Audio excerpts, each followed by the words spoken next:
Buenas tardes, good afternoon. Bienvenidos a ¿Qué pasa, Mujer? Welcome to ¿Qué pasa, Mujer? Estamos aquí todos los domingos a las 4 de la tarde. We're here every Sunday at 4 o'clock Eastern Standard Time. We are on year 3, if I'm not mistaken. So we want to say thank you to our producer, Mark, and also to Pot TV. ¿Qué pasa, Mujer? Is just a platform where we get to talk about anything and everything that we want to. So today we have a very special guest, and we're going to talk about a very important topic. And we're just going to go ahead and get started because we have lots to talk about today, Mark. So you could go ahead and bring our special guest. Randy Kesey, if I'm not mistaken. Is that how you say it, Randy? That is. Oh, perfect. Thank you so much for being here, Randy. I always value people's Sundays and their hours because they're so valuable, because tomorrow we have to show up to work. So I thank you in advance for accepting the invitation to be on our show. ¿Qué pasa, Mujer? Is a place where we have brought everybody. It's not just for women. It's not just for Latino women.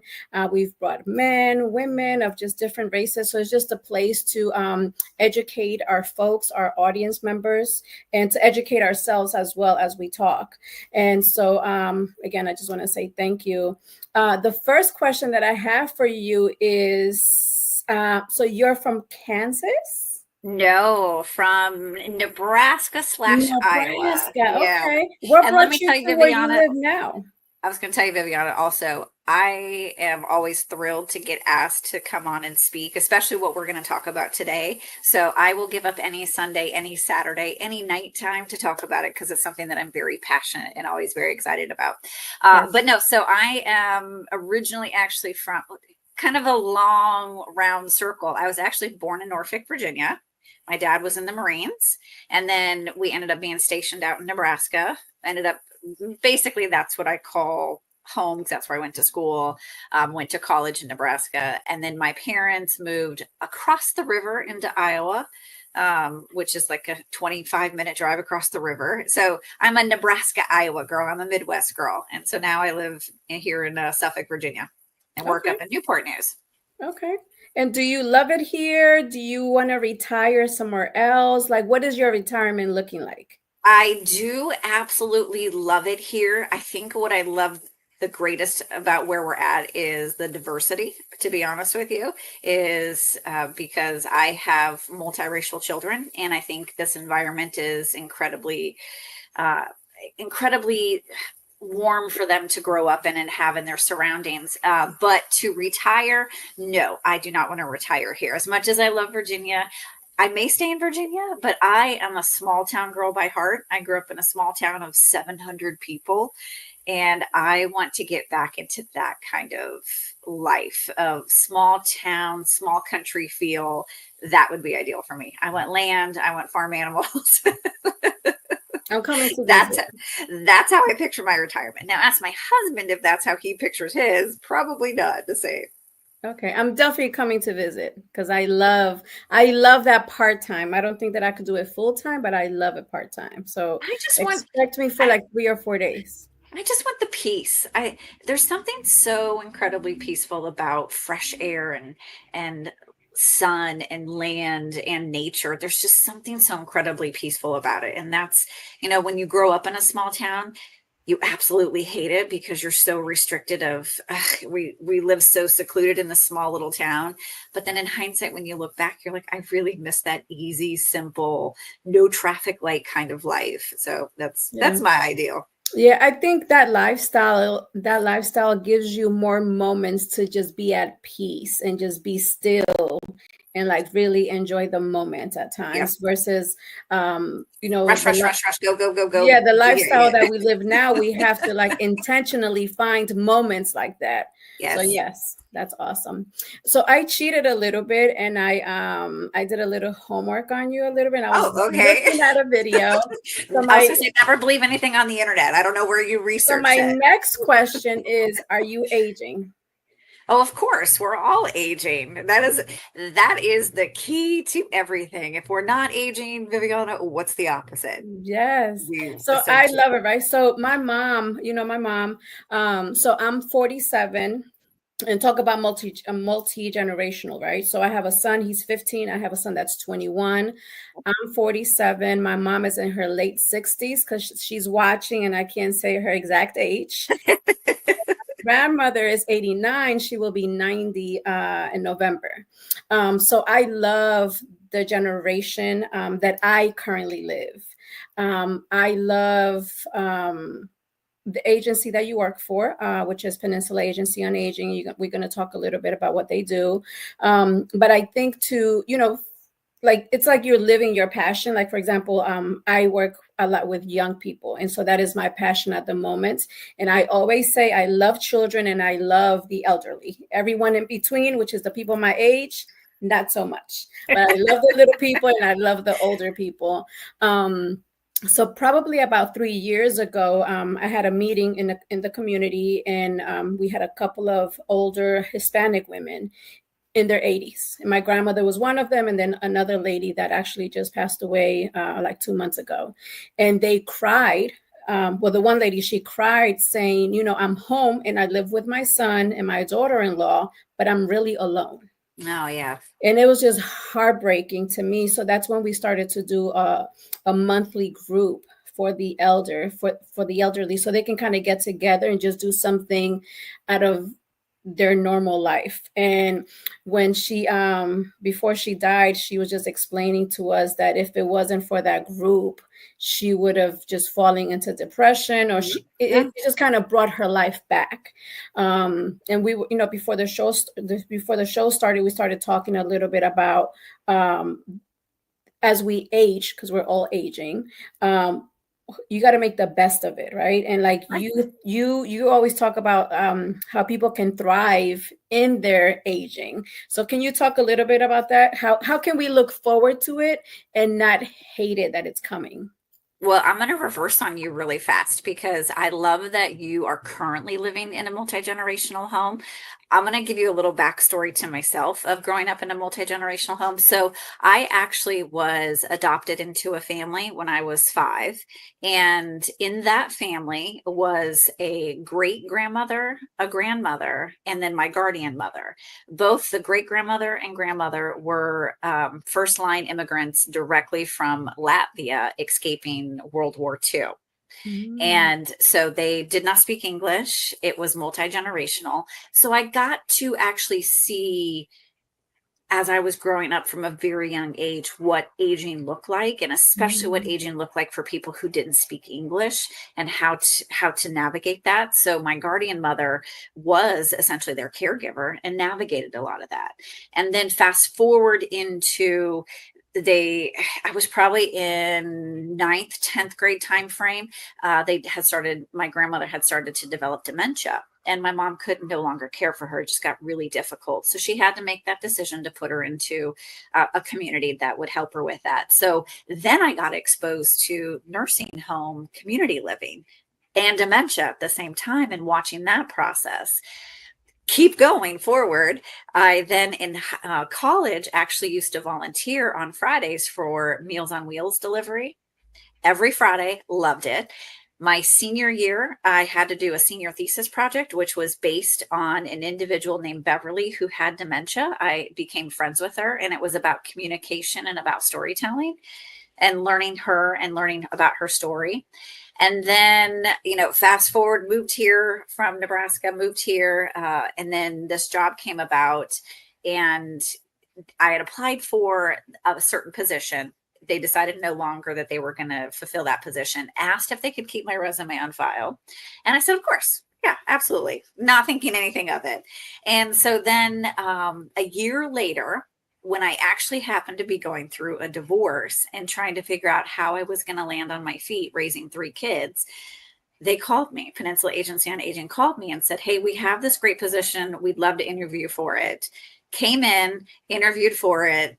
Within 30 minutes of leaving, they called me and said, we really want to offer you the job. And so everything in my life just became full circle at that moment. And so that's why, if you ever hear me talk about older adults and about aging and about advocating and all of that, is because it literally has been in me, even if I wasn't born into it, it has been ingrained in me since I was 5. And if we're talking about age, that was 41 years ago. So I love what I get to do and who I get to share it with and who I get to talk to. So thank you for having me on. Needless to say, you can tell how excited I am through this. I love it. I love it. Yeah. So tell us a little bit about Peninsula Agency on Aging. Like, what do they do? What are their objectives? What are they? Who are they? Yeah, so Peninsula Agency on Aging is a area agency on aging that serves older adults that we consider 60 plus. And we'll talk about that, about the age wise here in a second, but 60 plus, with programs and services to keep older adults in their home for as long as possible. So if you think about my situation of my mother, who, she was a caregiver, she needed services to be put in place to help her care for her mother. And so that's the whole goal. We want to make sure that someone has programs, services, health, supports, whatever that looks like, to age in place, and especially independent and with dignity, because that's what people really deserve, is to be able to age in place with dignity. And so we've been on the peninsula. We serve the peninsula, which is Newport News, Hampton, York, Poquoson, James City County, and Williamsburg. We've been serving that for 51 years now. So as a nonprofit, we serve anybody in those 6 jurisdictions. What's great about area agencies on aging here in Virginia, because I know the show also will air across the country or wherever, is there are 25 area agencies on aging in the state of Virginia, but there are 620 plus across the entire United States. And why that's so important to know is that it doesn't matter, Viviana, if your mom lived in, let's say, North Carolina, and you needed to get supports and service for her in North Carolina. You can call the AAA down in North Carolina where she lives and get her some help and support. You don't have to live there. And so, because families are often right now so divided and living apart, it's really easy for all of us to stay connected through that local area agency on aging. So I've used it for my family back home in Iowa. And so I always want to encourage people that, if you have somebody that needs the support, just make that phone call. Perfect. Yeah. And I love that, because, so I've been in Virginia for about 20 something years. I don't know if I ever told you this, but when I first moved here, I had trouble finding a job. So because I couldn't find a job, I started volunteering, and I volunteered at Peninsula Agency on Aging. I was a I didn't know that. Yeah, I was a driver. I would pick up the people, take them to their doctor's appointments. So my job was to just pick them up from home, take them to the doctor's appointments, and then run my errands, and then, pick them back up, take them back home. But I would actually go and sit with them while they waited, because I love to talk to older people. I think the wisdom that they have, and now as I've gotten older, I was sitting there for me, because I was getting their wisdom. But I know today that I'm sure I was feeding them as well, because it's a full circle. Yeah. Yes, who knows who they get to talk to. So, but yeah, so I volunteer for them probably so when I got here, probably 23 years ago is when I volunteered for them. Oh, that's wild. I did not know that. Yeah. And see, people don't realize is that when you're volunteering or you're working directly for the agency, about that full circle. And like you're saying, is that you got something out of it. And I can almost 100% guarantee that the older adult that you were helping in whatever capacity got something out of that. Because even going back to the conversation about the woman, you guys created that circle of friendship and social engagement, is I often use the phrase that social engagement isolation, actually isolation itself, is the number 2 cause of death in our communities.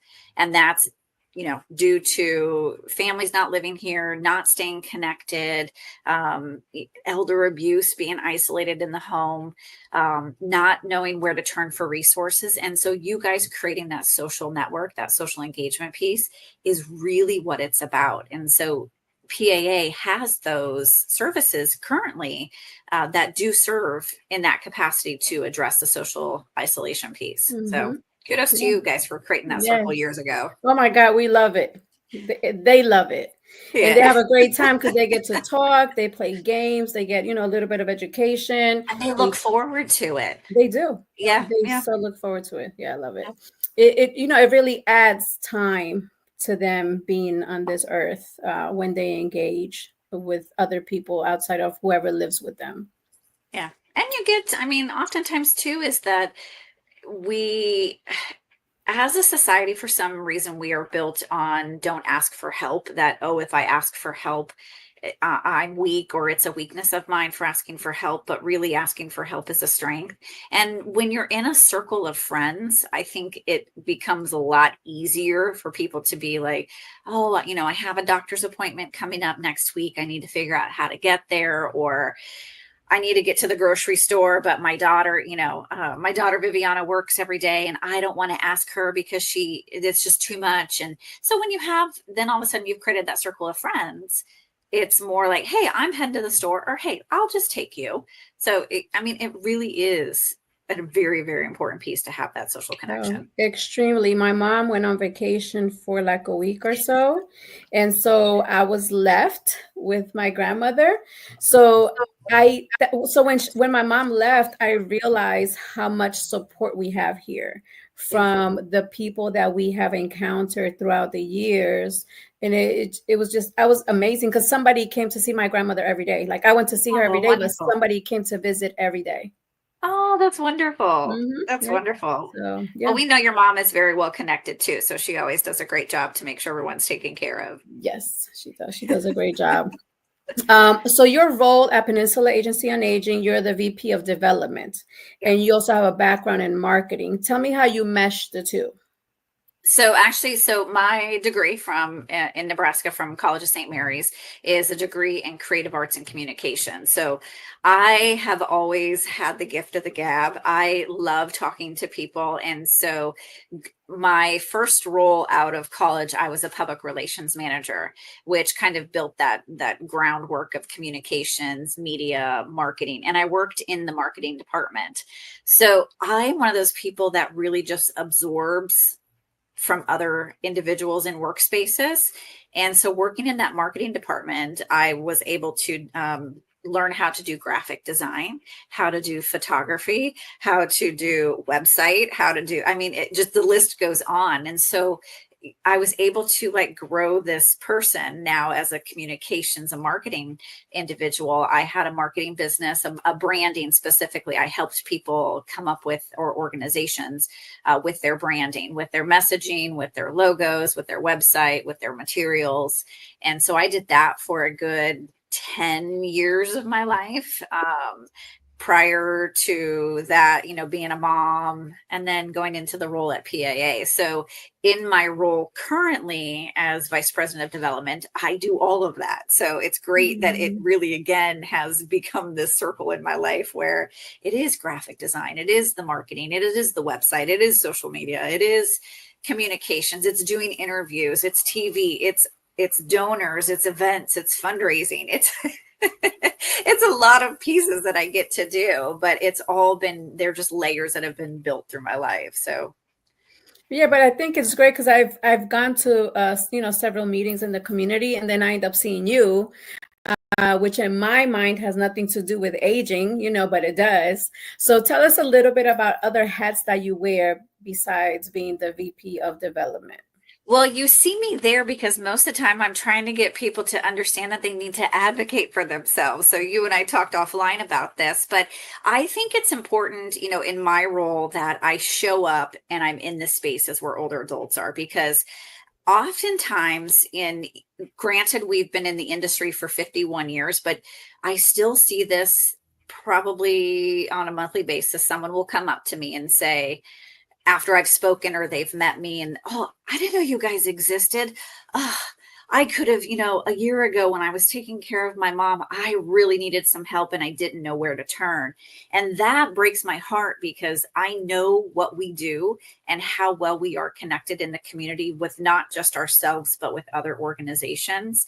And so when people tell me that I wish I had known, or I wish I knew that I could use you all, or that there was this service, it really does kind of break my heart. So I always want to make sure I'm in every room where older adults are at. So whether that be at a senior center, whether that's at a seminar, whether that's at a pop-up center, you name it, wherever older adults are, you can guarantee I'm going to try to be where they are at as well. Because again, I think as you continue to see the same face, the same message, the same branding, then all of a sudden it starts to click. So then when people do see me, I mean, I've been at the agency for 11 years, so you can imagine how much I've been Mhm. around. Yeah.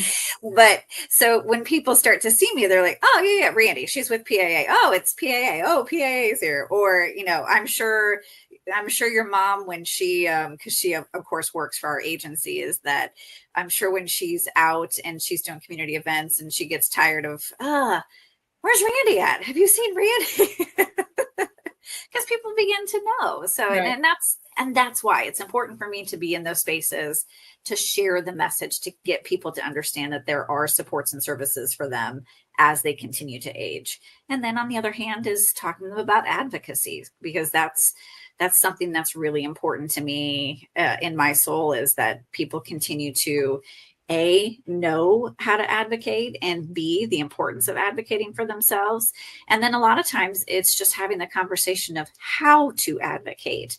Because I think there is a lot of hesitation on people's parts of, I don't know what to say, or I don't want to sound embarrassing, or I don't want to ask a stupid question. And because I will tell you a funny story, if I have a quick second, is that when I started at the agency, um, 11 years ago, our CEO had said to me, and I think I was only, I want to say I was maybe there 4 months, give or take. And he was like, hey, I'm going to need you to go up to Washington, D.C. for this legislative conference. And while you're there, I need you to also go and visit all of our congressmen and senators. And I'm like, I'm what I'm gonna go talk. No, I'm not gonna go talk. And so I had built up this so much anxiety going up there, because I had no idea what I was supposed to do, what I was supposed to say. I wanted to come off, eloquent and sophisticated and with demure and, all of that. And I'm standing at the doors of the offices, and I was there with another coworker, and I'm standing at the door of their office, and I'm like, no, you talk. No, I'm not talking. No, you talk. No, you talk.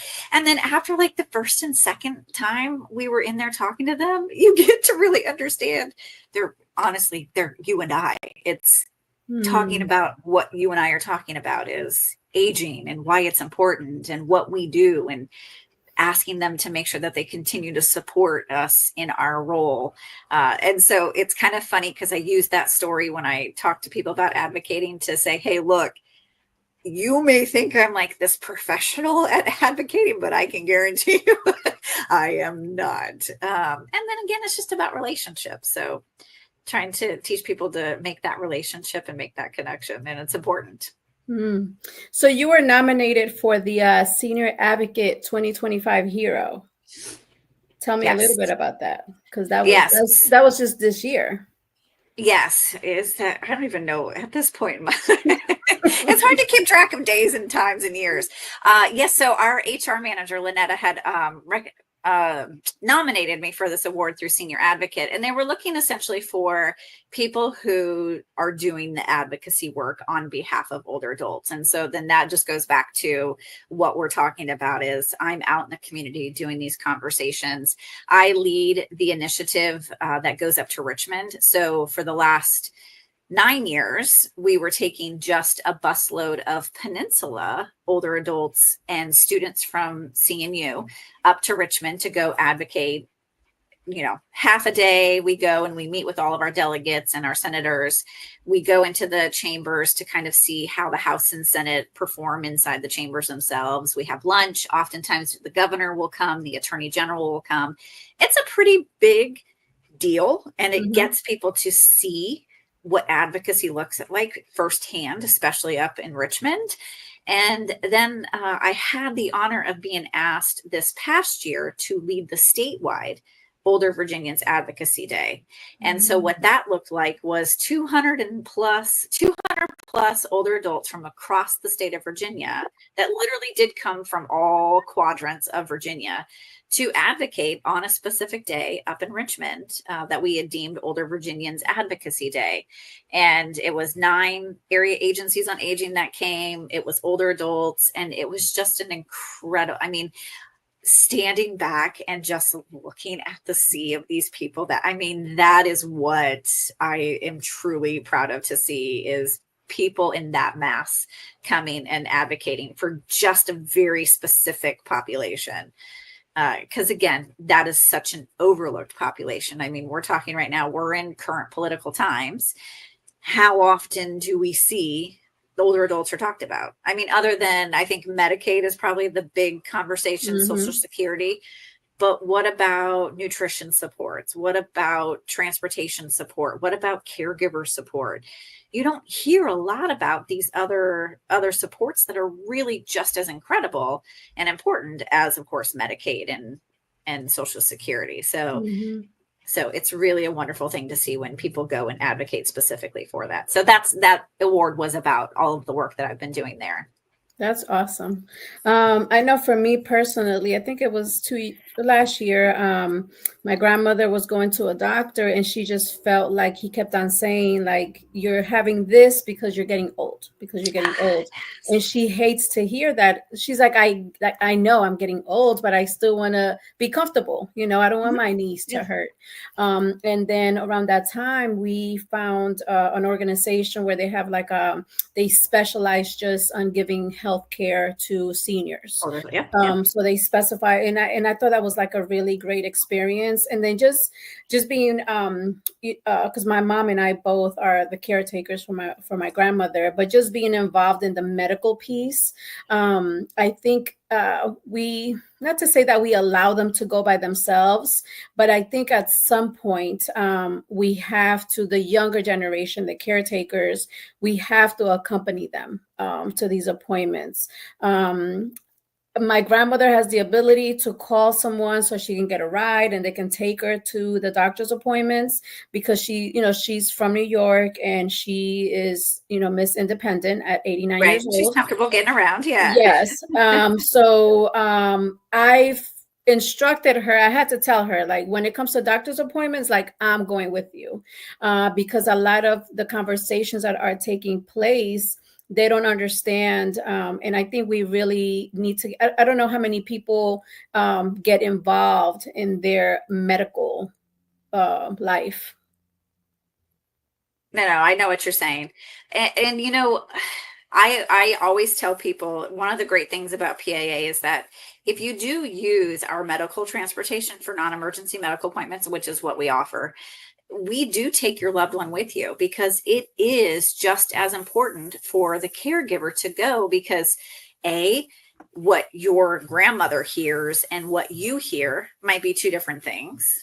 The ageism that perpetuates itself in the meetings with the doctor as well. I mean, you don't know how many times I've been in spaces where I'm like, why are you talking to me? Talk to them. They're the patient. I'm just here to help. And, oftentimes it's important too, because we as a caregiver want to make sure that we're there to advocate for our loved ones. So no, doctor, you're not hearing them, or no, this is not what's happening. I use this example oftentimes is my mom and my dad. So my dad had surgery. Oh gosh, he's had multiple surgeries, but the one surgery he had was back in November of last year. Easy rotator cuff surgery. In and out, right? Simple surgery for the most part, and went home. And over the course of the next couple of days, his leg started getting really, really hot. Now, rotator cuff surgery is up here, upper body, not lower. So his leg's hurting. It's starting to get warm. A couple days into it, he has to ace wrap it up because it's hurting so bad. And my dad's like one of those manly man dads, like, nothing hurts me, just duct tape and move on kind of guy. And so it was 5 days later, they were going to go for a follow-up appointment with the surgeon. And they go into the appointment and the nurse comes in and she's getting everything prepped. And she's like, okay, so how are you feeling? How's everything going? And what do you think his answer was? Fine. I'm fine. I'm good. And my mom's like, no, you are not. And this is why. So the nurse was like, well, is everything okay? And my mom's like, tell her about the pain in your legs. And the nurse was like, you have pain in your legs? Like on, a scale of 1 to, they started having the conversation. She immediately took him downstairs to go get an MRI and found that he had 4 blood clots in his leg Wow. and 12 in his lungs had developed from after this surgery. And I'm like, oh my. And again, that's why it's important to have someone with you, is to help advocate here and just be there for support. So, Yeah. and I will tell you, with the ageism that does perpetuate itself inside healthcare systems, I'm a national reframer, a national facilitator to reframe aging. And that whole concept is to try to change the social norm of how we look at older adults. And whether that's through language, whether that's through our justice system, making sure that it's a just society for all, through equity. And then what it does is, because ageism is essentially the last ism that is accepted. I mean, think about Mm. racism, think about sexism, those are isms that are clearly a negative thing. We're going to say, for the most part, yes. Mm-hmm. To the most of us, but ageism is one of those things that you still see. So think about like birthday cards, think about the commercials for the skin products to get rid of wrinkles, but in healthcare systems we start to see it popping up incredibly more in appointments, where it is with your grandmother, where, oh, that's just normal part of aging, you'll be fine. Or the slow talking, the talking loud, the condon, the sweeties and the cuties, those types of languages.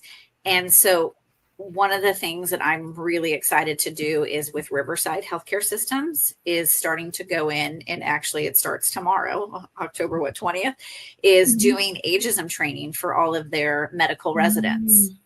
And so they want to really start addressing ageism within their healthcare system. And so I'm really excited to see how that also is going to start taking shape. Yeah, that's great because I remember I did a class and it was about just different things that are happening in the community. So my group had to do a project on uh, housing and people that are homeless. And so out of the class, I learned that we call that population unhoused, right? So I Right. think it's our words are so important to be able to Absolutely. handle people, because we don't want to offend people. So I think it's important to, my co-host Maddie, she's not here today, but she's big about getting educated, right? So it doesn't matter how old we are, we have to continue to educate ourselves. And I love that you're doing that training, Randy, because it's so needed in so many platforms. I think about it also in kind of like in the school system, because there's a lot of grandparents that are raising Yeah. young Yeah. adults and Yeah. little people, and they feel like they're so disconnected from young people or how the homework is being done, and it's like their hands are crossed because they don't know what to do when it comes to academics. And I see it all the time just because of the field that I'm in.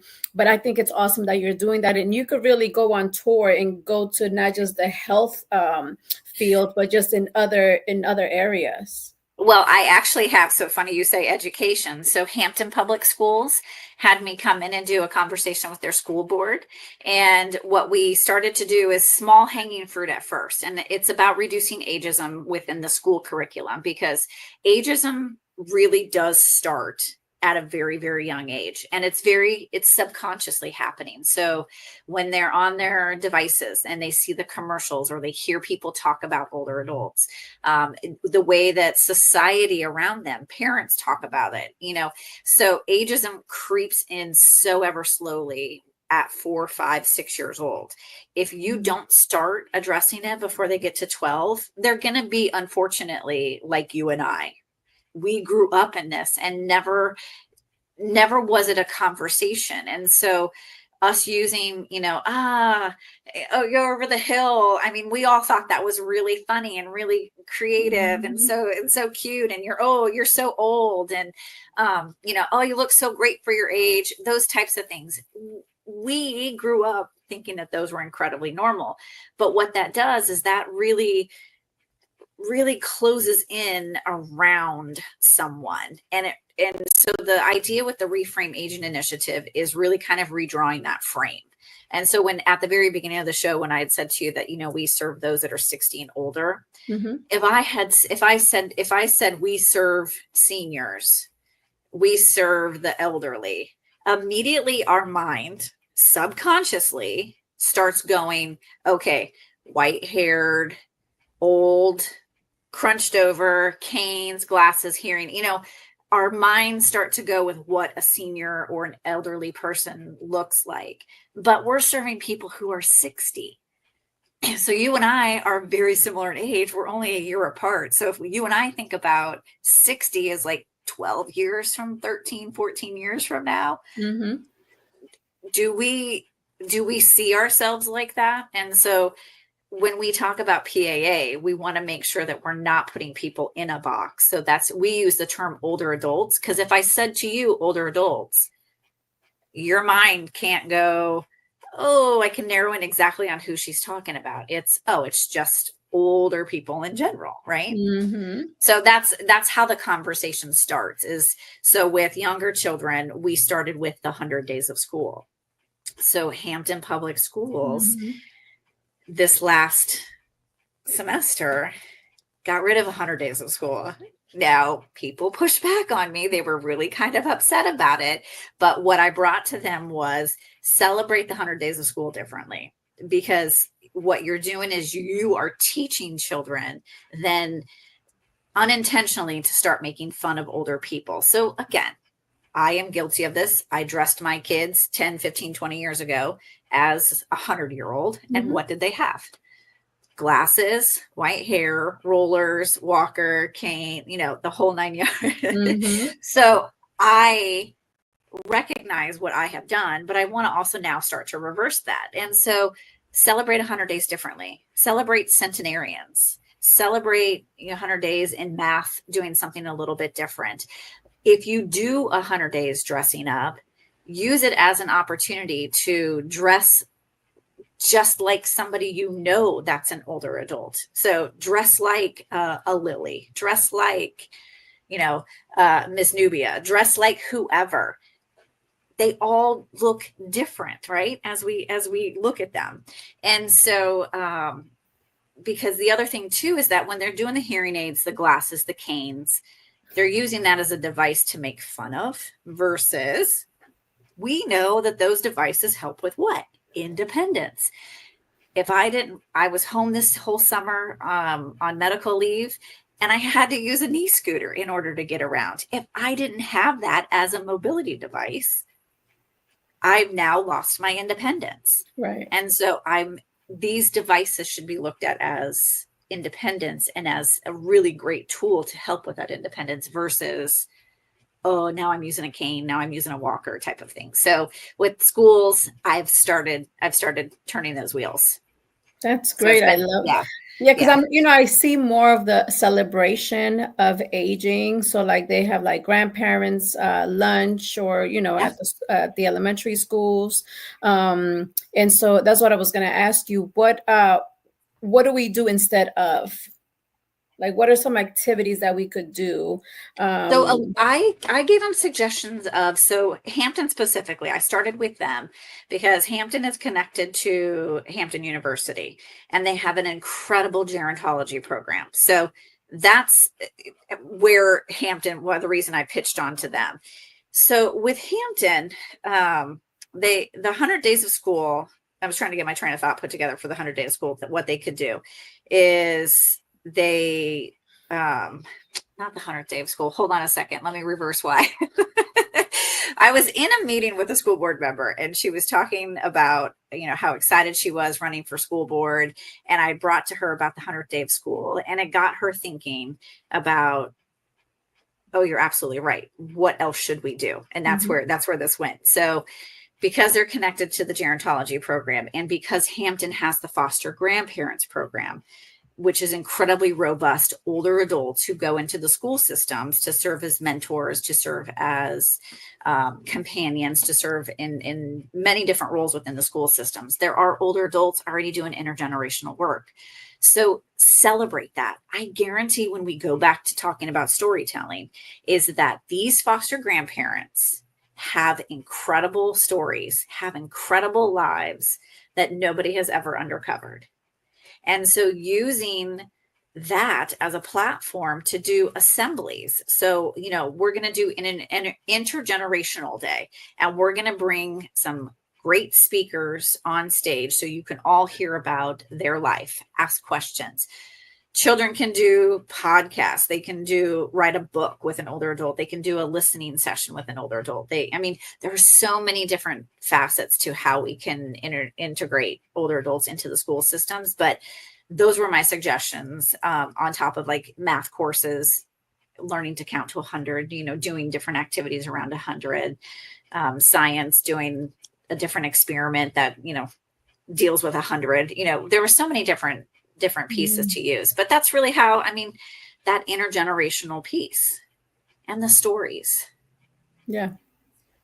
Because I think, one of the things that I've been in, 11 years is that this generation that is 80 plus, as they continue to phase out, we're going to start to lose some really incredible pieces of history. And so I think it's important for us as younger generations to capture their stories, to hear their stories, and to learn from them directly. Let me tell you what I did. I had to take my grandmother to Washington, D.C., I think it was last year. So, it's 3 hours going, 3 hours coming. So I set my phone to record. So I recorded our entire conversation. So she's telling me stories about when she was young and how she got to this country. And I was like, oh my God, but I started recording her, just because I've told her many times, like, it's so, we're Colombian, right? So it's so important for me to know the struggles that you went through, because it wasn't easy for her to get here, for me to value my stay here. Because I didn't have to go through the struggles that she had to. And it just makes me value her more. It makes me value my stay more. And then it allows me to tell that story to my children. So I do like, I don't know what I'm going to do with the footage, but I'm going to do something with it.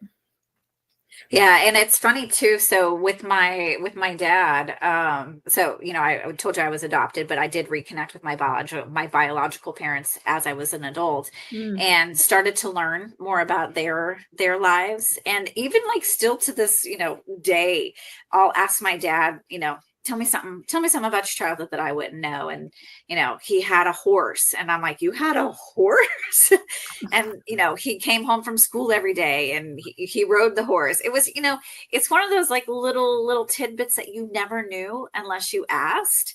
I learned who his first true love was. It's just, even though those are just very minor things about stories, but it still creates that whole picture of an individual that you thought you knew, but really didn't know until you asked questions to fill them up further. And so like with your grandmother, you probably knew who she was, had developed this idea of who she was, but hearing the stories, you probably appreciated her on a much bigger scale. Oh, most definitely. They were, it's like every time we talk, I learn something new about her. And I love it because she just has been through so much, So my grandmother, she has like a third grade education, and she bought an apartment in New York, and she paid it off in like 12 years. So she was doing like the envelope method. Yeah. Yep. Oh, okay. She was doing the envelope method. She never explained it to us what the envelope method was, but I just remembered it. But as we got older, I asked her, what was that you were saying? So she was like, she was budgeting her money. Even for incidental, she had like $2 in that envelope. So she accounted for everything. And she was able to pay off her apartment in 13 years compared that to is wild. Most 30 people years. Yeah. From here is 30 years. That is crazy. Yeah. Your mom Your grandmother's very sweet. Yes, I get to see her every so often. Yes, she is a firecracker. It's in my DNA. Somehow I um, think the apple doesn't fall far from your mother's tree too, but yeah, so so just to talk about my mom. So my mom has been working for Peninsula Agency on Aging. So she started off as a intern one summer, and right. then I think you guys liked her, and she loved you Loved guys. her. No, no, So not liked, loved her. so she started working permanently, and she is like a brand new person, I have to tell you. Oh, good. And like you say, the full circle, she's gaining all this knowledge, not to hoard it, but to apply to her own life, and then to give it to other people in the Right, community, and give it to other people in Spanish on top of that, right? right. So my mom's greatest challenge has been technology. Yes, But I don't know if yes. you know this, but she started going to a Saturday computer class. Oh, And we told her she needs to stop saying, I hate computers. well, you know what? I think just being excited that she's embracing technology, and whether she fully immerses herself into it, I mean, that's her choice. We obviously grew up in a much different time, but there are a lot of people who are completely disconnected from technology, and honestly, that is okay. I think learning how to navigate the world is going to be a bit harder if you don't know technology. So that's exciting to hear your mom's trying to learn. She is. I'm going to send you a picture, but my grandmother has an iPhone. So she has learned to, she will do video calling using a WhatsApp with her family in Colombia. Exactly. Okay. So she knows how to use that. She doesn't text. My mom does text. My mom does text. She pretty much can do everything. Right. Just when something goes wrong, she kind of freaks out. And then luckily, Peninsula Agency on Aging has a gentleman who's in charge of IT, and he speaks Spanish. So it's like Yeah. she is like, it was just kind of like, a perfect job for her, to be honest with Yeah. you.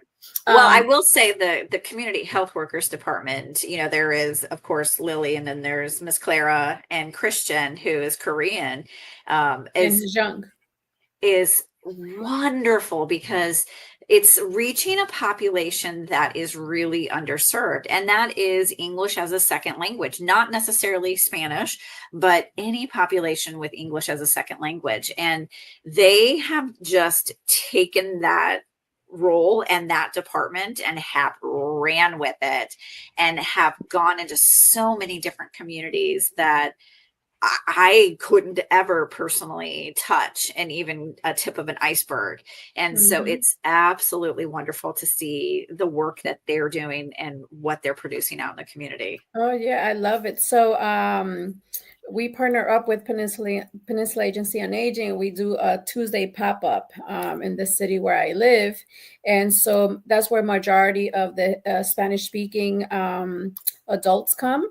However, we have some that do not speak Spanish. They just they're from the community, and my mom has met them somewhere. So she doesn't care if they speak Spanish or not. She's inviting them.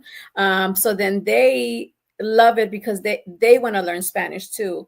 So it has really grown massively. I think the magic number was like 20, and we've hit the 20 from day one.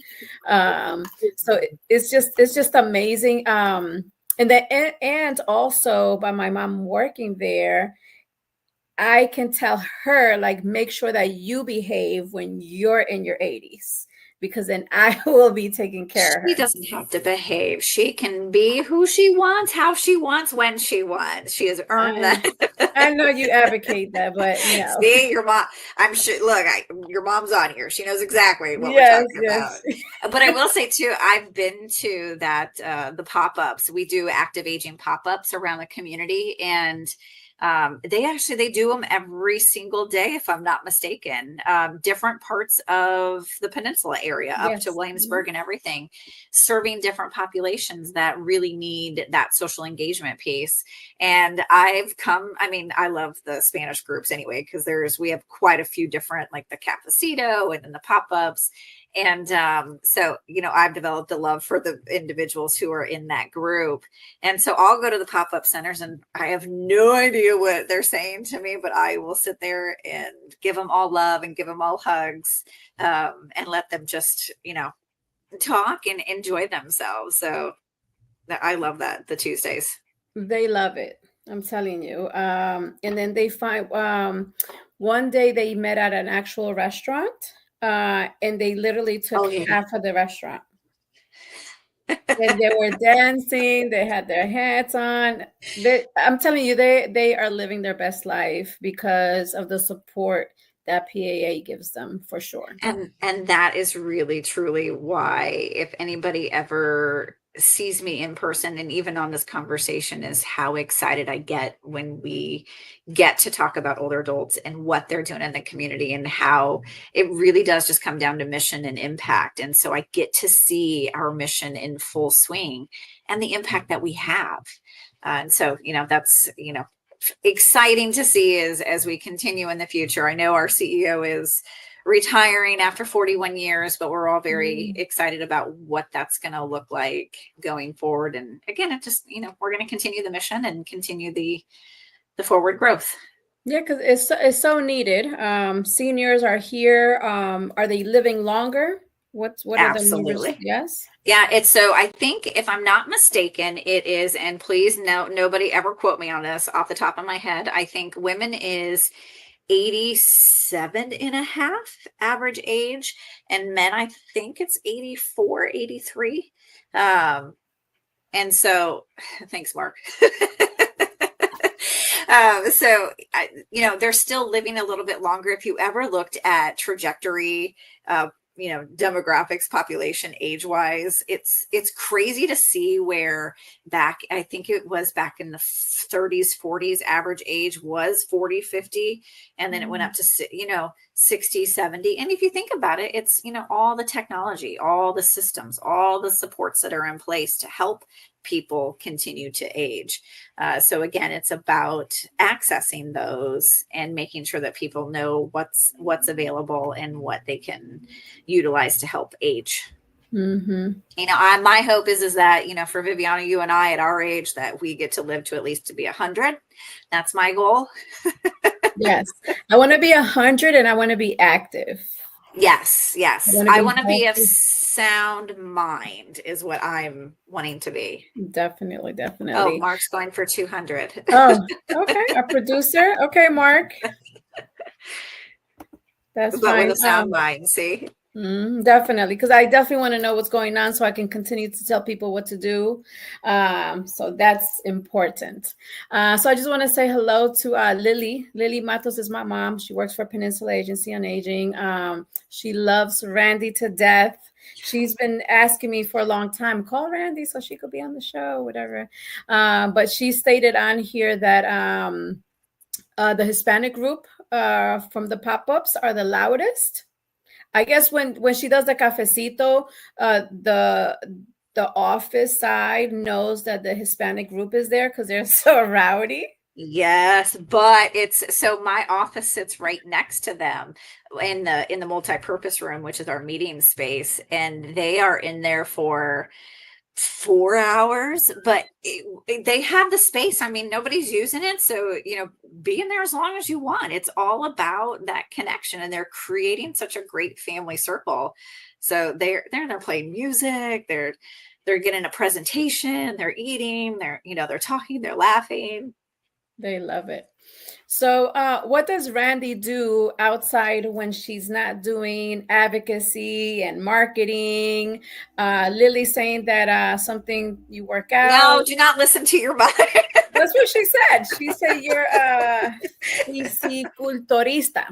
I know what she's saying. She likes to tell everybody that. So tell us a little bit about that. So outside of, so it's funny when we talk about like households and how they look differently. So I actually am a mother of 4 children. So I have a 21-year-old, a 19-year-old, a 17-year-old who's getting ready to graduate high school, and then I have a 6-year-old. And so we have a very interesting dynamic going on in our household where I have older children and this little younger child.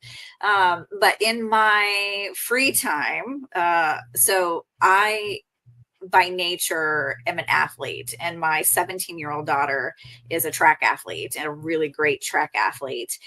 And so I have spent the last 10 years of my life driving across the entire country, taking her to track meets and being her biggest cheerleader.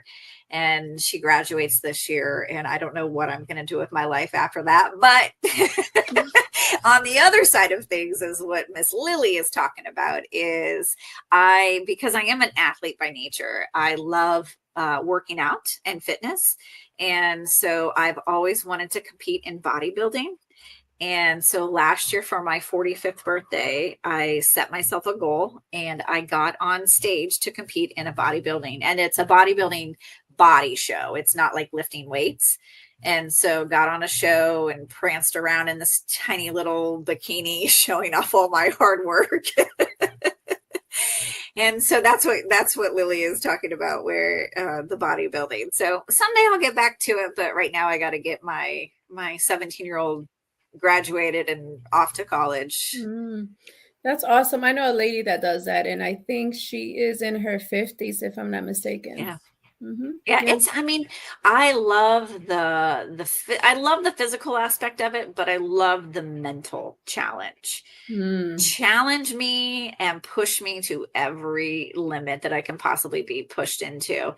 It is so incredibly satisfying. Like the week before my show, I literally sat on the gym floor just crying because I had finally made it to this goal. Wow. And how incredible. I mean, it's one of those, you get to feel it with every fiber of your being.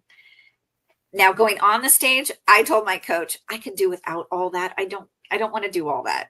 But I will work myself to the competition. We can stop there. Oh, wow. That's awesome. Yeah. My mom's sister, she's a workout fanatic as well. She lives in Texas. She doesn't compete or anything like that, but she's just very health conscious. She works out all the time. And for a living, she still works as well. She does massages. She does, facials, body treatments. That's what she does. And I just think that we have to continue to move our bodies and our brains. I remember when I first moved to Virginia, I saw an adult.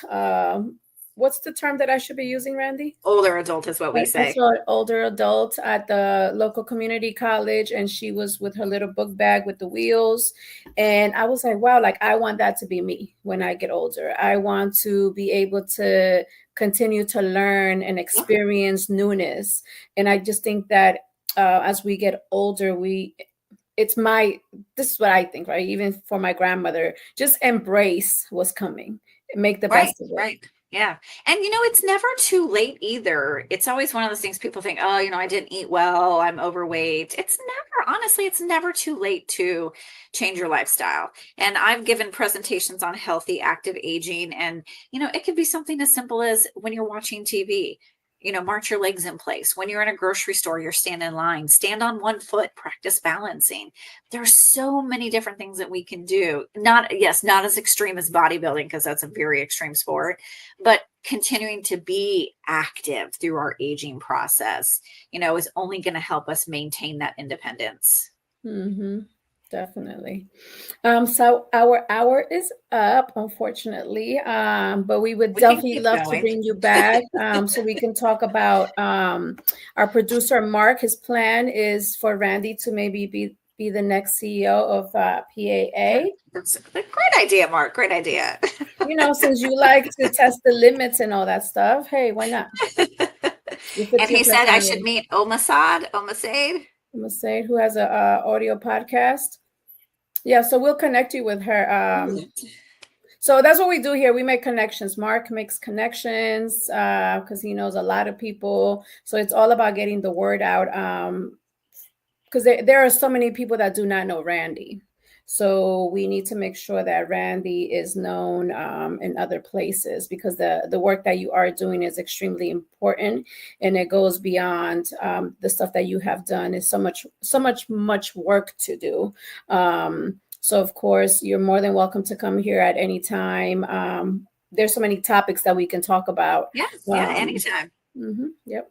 Well, But I'm I just want to excited. I love sharing everything that the agency can do and what we can do to help in the community. So, Mr. Charles is on Charles here. I don't think he ever watches my show, but today he decides to chat. Okay. Charles and I go way back too. Hey, Charles. Yes, I'm gonna call Charles when this is over. But yes, thank you, Viviana. I really appreciate being able to talk. And yeah, anytime. I mean, we can go further into talking about aging in place and what that looks like, and any topic. Yeah, because we are headed that way as well. So we want to be treated well when we get there as well. So we got to put the work in. Oh, there. Mark says I need an aging show. Mark, I'm always pushing for that. So anytime. Hey, you could definitely do that here. That is definitely an option. But thank you, Randy. The information that you gave us was amazing. It's definitely something. Every time we have a guest, I always learn something, and I, on purpose, repeat some of the information that I learned from the show during my week with conversations with other people. So I would definitely be sharing some of the information you gave us here today. It was amazing. Okay, perfect. Yeah, and as I would want to leave last little thing. Ask for help. If you see somebody that needs help, if you are a person who needs help, just reach out to one of the area agencies on aging and get the help that you need, because that's what we're there for. We want everybody to be able to age in place with that dignity, with that grace, and with that independence. So just please, reach out. Yes. And so at the end of our show, we always do a poem, either by Maddie or one of her peers. But before we do the poem, I always mention on every show, Latinos, we contribute $4.1 trillion to the economy. And I know that there's a large percentage of our adults that are contributing to the number, because we are collecting Social Security, and we are spending the Social Security money on our grandkids and our kids and paying utilities.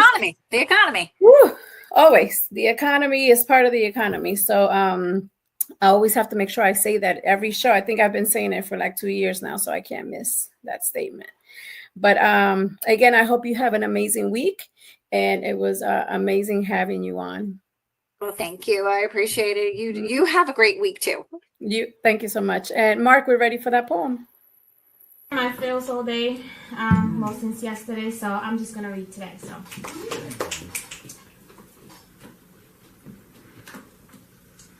So click, click, pose. Look closely. Can you see the void beneath the surface? In the eyes, the empty spaces, loneliness, screaming, crying, losing hope, begging for someone to notice, barely hanging on. A smile. It's what happens right before the break. Before the beast tears off my chest, the constant battle with this demon who threatens to drown me whole. I try to loosen from his grip. I swim up to the surface, hoping to get to breathe. Pose. For a second, I try hard to forget how the weight of the world pulls me down. At night, I can't sleep. Nightmares on Elm Street. I stay awake thinking of ways to stay alive, yet I close my eyes. I lay in a postpartum state, so when the Grim Reaper finds me, his job is more than halfway done. I am done, but I survive. For some strange reason, I get to do it again. It's Groundhog's Day. Sunday, Monday, Tuesday, Wednesday, Friday. They all feel the same. I feel the same exact pain. I cast a lifeline into the world in desperate mode. Click, click, pose. My brain, unsteady, like an elephant walking a tightrope. Scattered puzzle pieces that can't seem to make a coherent thought. I think of Chesley, attorney, spokesperson, Miss USA, who had her shit together, and still she killed herself. From the 29th floor, she jumped. Depression knows no gender, socioeconomic status. Hurt is hurt. Some can voice it better. Others get lost in the waves. Most days, I surf. It is on those better days I take selfies instead of asking for help. You never know what's been brewing when someone is in a dark place. So when you see those selfies, don't just click on the picture. Check on your strong friends.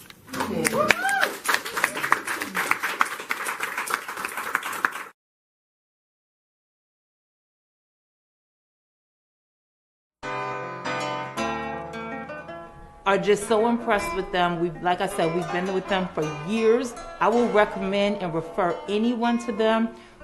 We stand by A+ academics. They're the best. A+ tutorial really did help me with all my grades. They all went up when I came to this place. And I would say I recommend this school to everyone. So it's a really good environment to be in, especially for me because it makes me look up to my parents. If you have students that need academic help, A+ Academics is the place to be. A+ Academics, what a great place to go for academics. It's just a really great place to learn.